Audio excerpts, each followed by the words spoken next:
America's enemies are rapidly developing technologies that will put the homeland at risk for the first time in 2 centuries. The Air Force put it best themselves. In the future, nowhere will be safe from enemy attack, not even the homeland.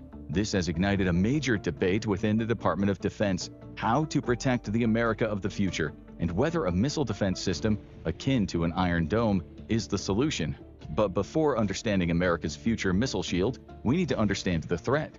There's no clearer example of the growing threat than China's People's Liberation Army Rocket Force, or PLARF. Originally created to manage China's nuclear arsenal, the PLARF has since expanded its role significantly, far beyond what would typically justify an entire military branch. For comparison, in the United States, nuclear weapons are overseen by the National Nuclear Security Administration, NNSA, a government agency, not an independent military force. But the real mission of the PLARF has always been singular in focus: to keep the American Navy and Air Force far from the South Pacific.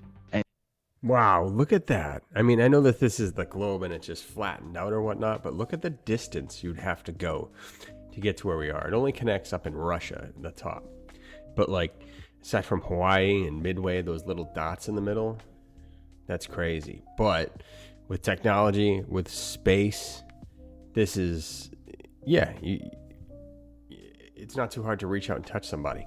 And not only did they succeed, but they may have completely rewritten America's strategy in the region.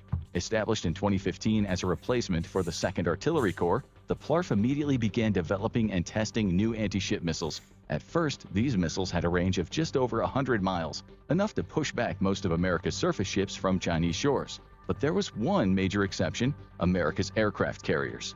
China closely studied both of America's wars against Iraq and learned a critical lesson: never let the U.S. build up its combat power in theater.